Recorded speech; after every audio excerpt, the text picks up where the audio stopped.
안녕. 자, 오늘은 6월 모의고사에 나왔던 고전소설 부용전을 한번 같이 살펴보도록 하겠습니다. 자, 부용전은 고전소설인데 여기서 이제 선인과 그다음에 악인의 그 갈등 양상이 너무 잘 드러나요. 그래서 여러분도 6월 보고 보시면서 아마 읽어봤겠지만 여러분 이제 심청전의 내용이랑 거의 유사한 부분들이 좀 많습니다. 그래서 우리 작품을 한번 살펴보기 전에요. 우선은 지금 이제 모의고사에 나왔을 때 인물에서 뭘 중요시 여기고 있냐면 효를 실천하는 것에 대해서 중요시 여기고 있어요. 그래서 인물들의 관계도를 먼저 한번 살펴보고 내용을 한번 점검해 보도록 하겠습니다. 자, 우선은 부용이라고 하는 주인공이 나타나고 이 사람은 착한 사람이죠. 자, 이 부용의 동생이 나왔어요. 내성이라고 하는 여러분 이제 남매가 있죠. 부모님이 일찍 돌아가시고 이 부용이 이제 장례를 치르기 위해서 누구에게 가냐면 강한님이라고 하는 사람에게 가서 종이 되고요. 이 부용을 이 종이기는 하지만 이 강한님이 예뻐해 줍니다. 총애를 해줘요. 자, 그리고 이 강한님에게는 딸이 한 명이 있는데 우리 이제 난총이라고 하는 딸이 있어요. 그래서 부녀지간이 되겠죠. 근데 이 난총이 부용을 너무 싫어해요. 그래서 질투를 해서 얘가 악인이 되고 부용이 선인이 돼서 권선징악의 내용이 부용과 난총의 관계에서 나타나고 있습니다. 자, 그리고 이 난총은 누구랑 결혼을 하냐면 손병진이라고 하는 자사와 결혼을 하게 돼요. 그래서 부부가 되겠죠. 자, 그리고 이 과정에서 부용이 위기를 겪거나 아니면 위험한 상황이 나타났을 때 도와주는 조력자가 있어요. 그게 이제 노인과 선동이라고 하는 사람이 바로 조력자. 도움을 주는 초월적 존재들이라고 생각해 주시면 됩니다. 자, 그러면 인물 관계도를 한번 살펴봤으니까 내용을 한번 살펴보도록 할게요. 자, 부용이 13살이고 내성이 10살이었을 때 부모님이 장사를 지낼 방법이 없어서 빈소를 붙잡고 운다라는 건 두 이제 남매에게 부모님이 이제 돌아가신 상황. 이라는 걸 알 수 있게 해주죠. 자, 황산의 옛 무덤과 길가의 강시도 다 무덤이 있대. 그런데 부모는 이 안장할 사람이 없다라고 했으니까 그러면 어떤 표현법을 쓰고 있냐면 이 지금 대조를 쓰고 두 부모님과 황산과 길가에 있는 강시랑 비교를 하고 있다고 생각해 주시면 돼요. 자, 이렇게 표현법을 쓰는 이유는 부모님의 장례를 치르지 못하고 있는 상황을 부각시키려고 하고 있다라고 생각해 주시면 됩니다. 자, 울다가 기운이 빠져서 잠이 들었더니 머리가 하얗게 샌 노인이 무거운 지팡이를 들고 땅을 가리키면서 말하길, 그러면 이 노인이 부용 남매를 도와주는 초월적 존재, 꿈속에 나타나서 알려주는 역할을 하는 거죠. 부모님의 묘자리를 알려줘요. 너희 부모님 저기 안장하면 좋겠다. 잠을 깨보니까 그래서 노인은 간데 없지만 땅은 완연히 그려져 있었고, 자, 이러면 땅이 그려져 있다라는 건 꿈이 그냥 꿈은 아니었다.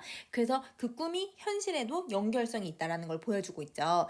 그러면서 밤이 깊고 밤의 색깔이 쩍쩍하고 달빛은 희미해졌다. 그러면 여기서 이제 배경을 이렇게 묘사를 해주고 있는데요. 이 배경이 바로 분위기를 이제 형성을 해버리는 거죠.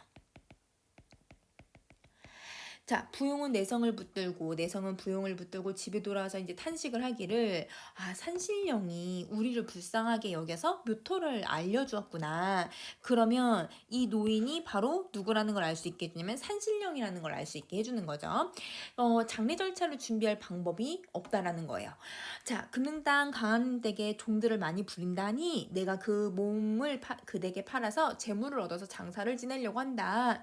자, 부용은 산신령이 부모의 묘자를 알려주었지만 장례 절차를 치를 수가 없어서 한림댁의 몸종으로 들어가려고 하고 있어요. 그러면 몸종으로 들어가는 이유는 효를 실천하려는 의도가 있는 거고, 그 과정에서 부용은 희생적인 태도를 보여주고 있다.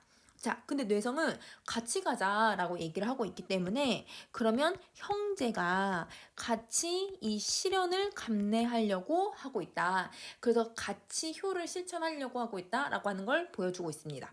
자, 부용은 앞세 서고 뇌성은 뒤에 따라가니 해와 달이 빛을 잃고 풀과 나무가 슬퍼하더라. 자, 근데 여러분 자연물들을 지금 뭘 하고 있냐면요. 의인화를 시키고 있어요. 그러면 이 비애감을 더 고조시키는 거죠. 그래서 이 인물들이 슬퍼하고 혹은 여러분 이 서술자가 슬퍼하는 게 아니라 자연이 슬프다고 얘기를 하고 있으니까 그래서 자연을 통해서 객관적 상관물의 방식으로 감정을 표현하고 있다. 이렇게 내용을 정리할 수 있을 것 같습니다. 자, 그 다음에 우리 다음 페이지로 한번 가볼게요. 자, 중력 부분. 부용 남매는 한림의 몸종이 되어서 부모의 장례를 치르게 되었고, 부용이 강한림의 부부의 이 총애를 받게 되자 그들의 딸인 이 난총은 부용을 질투를 해서 해치고자 해요. 그러면 여기서 여러분 이 바로 난총이 악인이라는 거 바로 드러나고 있죠. 때마침 난총과 결혼한 손병진이 이 여주 자사로 부임하게 되면서 난총은 부용을 몸종으로 데리고 가요. 그러면 난총이 여러분 이제 부정적인 인물이니까 여러분 그와 결혼한 여러분 이제 남편도 이 부정적인 인물이라고 생각해 주시면 됩니다. 난총이 부용을 죽이려고 해요. 왜냐면 질투를 했으니까. 좋은 꾀를 얻지 못하다가 우연히 좋은 꾀를 얻어서 그 마음속으로 기뻐하면서 여주로 대할 때 부용의 손을 잡고 말을 해요. 여주자사가 즉 자기의 남편이죠.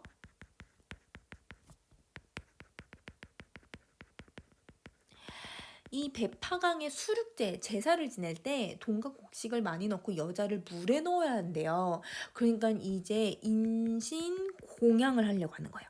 사람을 물에 빠뜨려서 여러분 이제 복을 받으려고 하는 거죠. 자, 제물로 바치려고 하는 거예요. 네가 아무리 불쌍하지만 면하지 못할 것 같다. 즉, 여러분 부용을 죽이기 위해서 인신 공양을 빌미로 부용을 물에 빠뜨리려고 하는 거예요. 그럼 부용에 지금 위기가 발생했다라는 거 알 수 있게 해주죠. 그러면 여기서 잠시만요. 자, 그럼 여기서 백파강이라고 하는 장소가 나오는데 이 공간은 그럼 이제 부용이 죽을 위기에 놓인 공간이구나. 즉 시련의 공간이라고 생각해 주시면 됩니다. 부용이 이 말 듣고 너무 무서워서 정신없이 울면서 말하길 한림의 덕택을 생각하니까 그럼 여러분 이 한림이 누구였냐면 난총의 아버지 죽어서 서럽지 않대요. 왜냐면 자기를 이렇게 예뻐해주고 길러주신 거에 대해서 감사함을 갖고 있는 거예요. 그런데 동생을 다시 보지 못하는 게 너무 원통하고 한스럽다고 얘기를 해요. 그럼 이건 동생에 대한 애틋함을 보여주고 있다라고 생각할 수 있겠죠. 자, 이튿날 길을 떠나 백파강에 다다르니 넓은 물가에 원숭이도 울고 백구도 편편히 왕래하고 있는데 물의 형세가 넓고 커서 구불구불 출렁출렁 물결이 사람의 마음을 다 녹인대요. 왜냐면 물이 너무 험한 거예요. 그래서 물살이 너무 얘들아 거세니까 그 부용이 지금 위기에 달했다라는 걸 더 부각하는 역할을 하는 거죠. 그래서 배경 묘사를 통해서 부용의 위기를 드러내고 있다.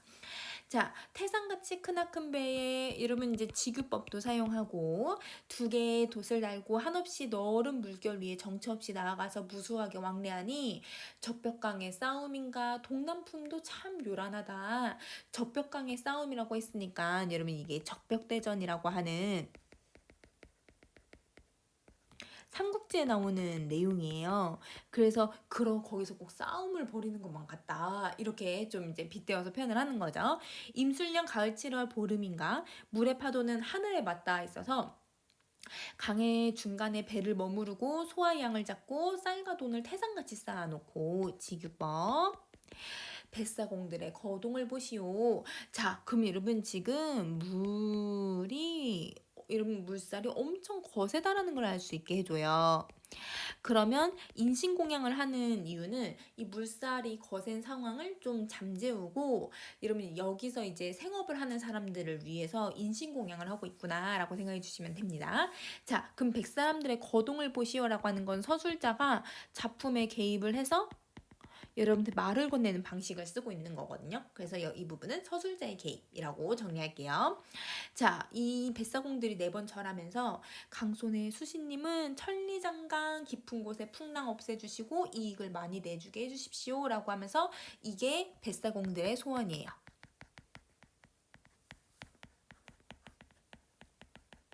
자, 이때 밤이 이미 깊어서 달은 기울고 까마까치가 울어요. 근데 여러분, 사실은 이제 까마까치가 울기라기보단 이게 지금 이제 부용이가 울고 싶은 거거든요.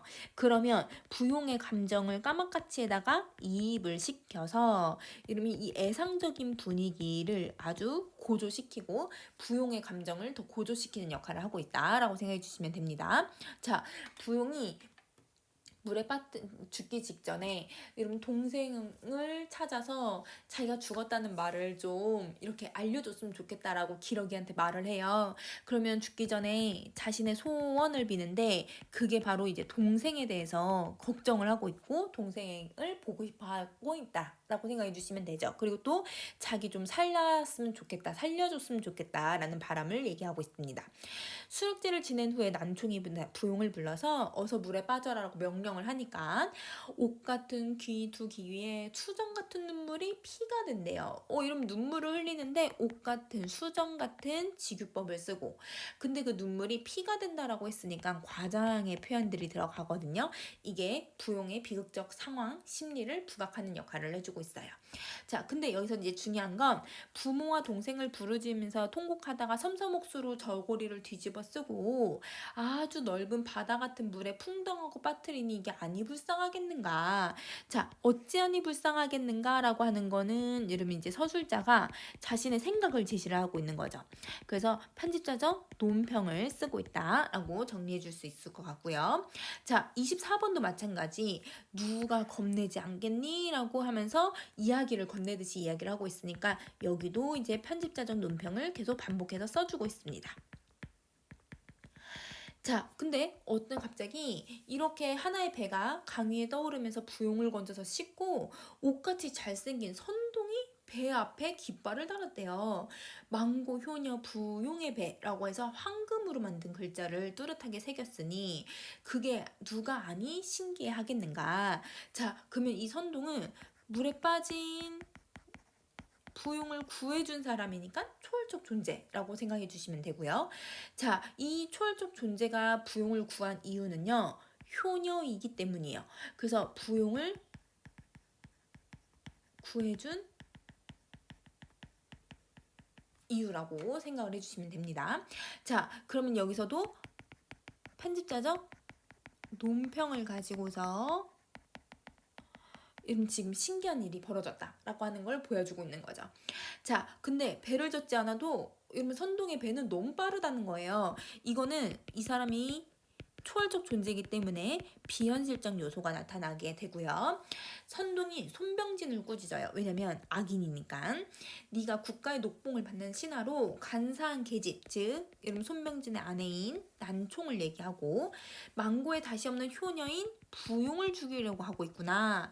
옥황상제도 하시고 사회용왕이 분부해서 난총은 마음 씀씀이가 나쁘고 흉계를 책장할 수 없어서 남을 해치고자 하는 마음이 있으니 배를 침몰시키래요. 이런 부정적인 인물은 지금 결말이 부정적이죠. 근데 부용낭자는 긍정적인 인물이니까 인간 세상으로 살려보내라고 했으니까 구해주고 있는 거예요. 그러면 나쁜 사람을 죄를 지었으니까 나쁜 사람은 벌을 받는 거고 착한 사람은 복을 받고 있으니까 이게 바로 이제 권선징악의 내용이 들어가는 거죠. 자, 근데 여러분 권선징악은 반드시 내가 한 일이 돌아오게 되는 거거든요. 그래서 권선징악이랑 이제 비슷하게 쓸 수 있는 단어는 사필귀정, 반드시 내가 한 일이 돌아온다라고 하는 내용이 들어가고 있다라고 생각해 주시면 돼요. 이게 이제 고전 소설의 특징이죠. 자, 근데 이제 황성으로 가서 이러면 이제 중간에 이 선동이 부용에게 하나의 이제 유리병을 주는 거예요. 그 유리병을 뭐라고 하냐면 낭전 앞으로 만승의 황후가 돼서 동생을 만나고 부귀영화를 누리게 될 거다. 그러면 초월적 존재가 선생님 오타가 있어가지고 이러면 이렇게 바꿀게요. 이러면 초월적 존재가 앞날을 미리 예언을 해준 거예요. 그러면 이게 앞으로 벌어질 사건을 그쵸. 암시해주는 역할을 해주고 있는 거죠. 자, 그거를 이제 이상한 구름이 끼고 향기가 진동한다라고 해서 후각적인 이미지를 사용을 하는데 이거는 여러분 이제 환상적인 분위기 이게 초월적 존재가 도와줬기 때문에 환상적 분위기가 들어가게 된다라고 정리해 주시면 됩니다. 자, 그러면 여러분 지금 착한 일을 하고 있는 이 부용을 구해주고 나쁜 짓을 하고 있는 이 난총을 벌을 가하고 있는 초월적 존재들의 모습을 보여주고 있는데요. 자, 이 모습을 통해서 모의고사에서 어떻게 여러분한테 지금 문제를 내고 있냐면 구조적 특징이 있다. 그 특징에 대해서 설명을 해주고 있어요. 여러분 선생님이 이걸 타이핑 치면서 오타들이 좀 많네요. 여러분 특징이라고 고쳐주시고 여기서는 효행설화가 구조를 가지고 있다고 했는데 3단계의 구조를 가지고 있어요. 어떻게 구조를 가지고 있냐면 자기 희생을 하고 있는 주인공이 희생을 통해서 효를 실천을 하는 거예요. 그럼 그 효를 실천을 해주면 결과적으로 초월적 존재의 도움으로 해피엔딩, 행복한 결말을 갖죠. 그래서 이렇게 구조를 가지면서 나타나고 있는 특징이 있다라고 하는 것과 그리고 악인과 선인의 모습이 잘 드러나니까 권선징악의 구조도 잘 드러나게 되는 거죠. 그리고 혈육과 고통을 같이 나눈다는 게 다른 효행설화랑은 좀 차이점이 있다라고 얘기를 하고 있네요. 그래서 이렇게 내용 정리하겠습니다.